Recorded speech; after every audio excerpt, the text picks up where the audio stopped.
Hello there, it's David Roach from Quantum Economics. I'm talking to you about the announcement of the joint coalition program in Germany by the members of the new traffic light coalition, which is the SPD, so the Social Democrats, the Greens, die Gruene, and of course the FDP, the Liberals.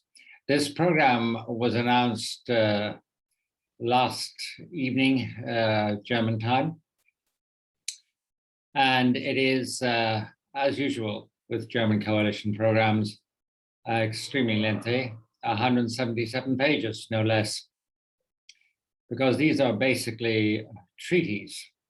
They engage the partners to fulfill these undertakings. And to last out the full period of elections, because Germany, at all costs, its coalition seeks to avoid political instability once a coalition agreement is established. Now, the upshot of this coalition is that it maintains Germany's conservative fiscal stance, basically the Schuldenbremse, and the Schwarze Null budget deficit policies. But there is some flexibility created in how it is applied.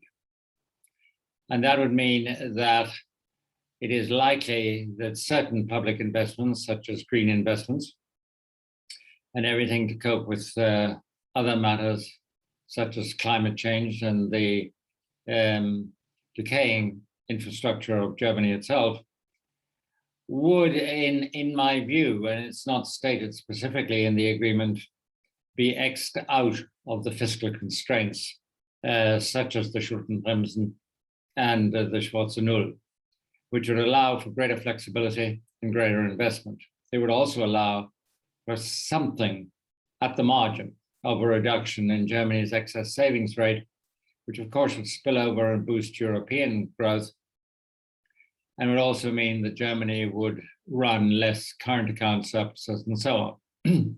So I think that is a positive, but it is not a dramatic positive. It is a change, not really in stated ambitions, but a little bit in making the edges of the hardline fiscal limitations and legalities more blurred. Now, oddly enough, in this 177-page agreement, there's only one page on Europe. And it is a very vague page indeed. Again, I'll come to the bottom line. It seems to me that Germany would support a new edition of the European Union New Generation Program and Fund, Regeneration Fund as it's called, but they would not support making it a permanent part of the European fiscal landscape. Now, in the end, if you renew it often enough, it becomes permanent. And what is quite clear is that it is necessary. The transfer of resources from the north to the south fiscally, and their productive investment overseen by the European Union in an effective way, is a key to future European integration. So having one page out of 177 pages, which is devoted to Europe, and having only the vaguest of commitments to extending the new generation plan, is unambitious, like the whole of this 177 pages. What it means is that Germany will continue to lead Europe from behind, but that its European ambitions, which could and should be conceived in proportion to its economic status, standing within Europe as very much the senior economy, that is not in this document.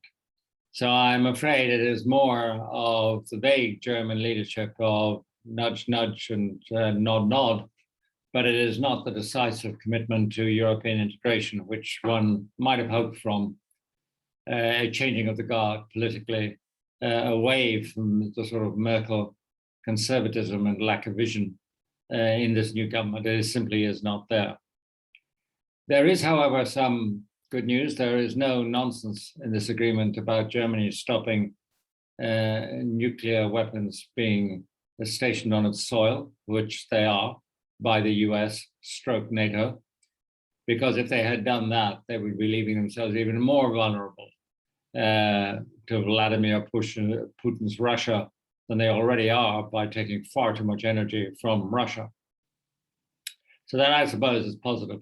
But there was, on the other hand, nothing of substance dealing with energy supply, in particular Germany and Europe's 40% dependence on supplies from Russia.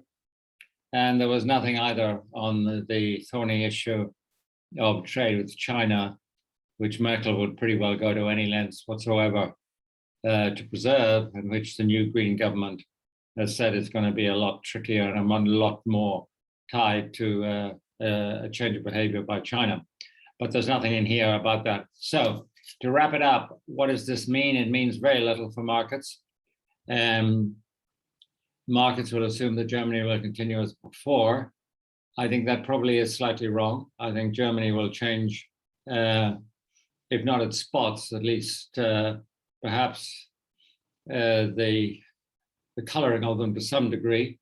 Perhaps we will see a gradual shift to a more European role for Germany, a more sort of role for Germany in leading European integration. And perhaps we will see greater latitude on fiscal investment and spending, both north to south within Europe and within Germany itself. But it's we're going to have to wait and see. What happens next is that this agreement is now put to the membership of all three parties which constitute the coalition. And then once they've agreed, which I suspect they will, it will go to the Bundestag, which will duly elect Otto Scholz as the Chancellor, the head of the SDP. And at that point in time, Merkel is replaced and Germany moves on to this new chapter, which is certainly not a marked contrast to what we've known so far. And in that respect, it is, I think, a rather unambitious coalition agreement. Thank you for watching this. I don't expect you to lose any money on our German assets because of this.